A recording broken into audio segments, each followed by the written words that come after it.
এই আপনি কি অন্ধ নাকি? এইভাবে কেউ গাড়ি ব্যাক করে? বলো ম্যাডাম, বিয়াকরণটা কি খুব খারাপ কাজ? আমি কিছুই বুঝতে পারছি না, আমার বাবা হঠাৎ উইল করতে যাবেন কেন? বিয়েটাই যদি একমাত্র সমাধান হয় তাহলে আপনি আমাকে বিয়েটা করে ফেলুন। বুঝলাম না। কাজ হয়ে গেছে, টাকা পেয়েছো, এখন যাও। আহা, অমন করছে কেন? আমি আমার বাবার একমাত্র সন্তান হওয়া সত্ত্বেও এই সম্পত্তি পেতে গেলে আমাকে বিয়ে করতেই হবে, তাই তো? সার্ভিসিং, পেইন্টিং সব করিয়ে নেবেন। নিন, এটা ধরুন। জি ম্যাডাম, আমার মাথায় সব ধরনের বুদ্ধি আছে। আচ্ছা ধরুন, উইলটা থাকলোই না। মানে মেয়েটা কি কাজটা ঠিক করলো?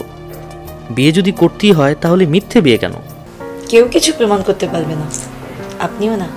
আর উনি কোনো দেশি উকিল না, উনি হয়েছে কিয়া মস্ত বড় ব্যারিস্টার। আমি আপনাকে চ্যালেঞ্জ করছি, আগামী 3 দিনের মধ্যে আমি বিয়ে করছি এবং সেটা টাকার বিনিময়েই।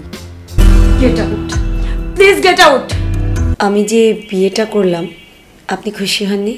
মাত্র 10 লাখ? মাত্র 10 লাখ মানে কি? এত তাড়াতাড়ি যে বিয়েটা করে ফেলবে আমরা কেউই ভাবতে পারি না আসলে।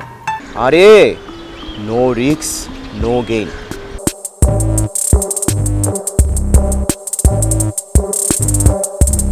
আমার একটা বিয়া কইরা জীবনে যে শিক্ষা হয়েছে, আমি আর জিন্দেগি তো বিয়ার নাম নিব না, একদম ইচ্ছা নাই। এসব কি? সাদা কাগজ? ডিভোর্সের সই করা কাগজগুলো কোথায়?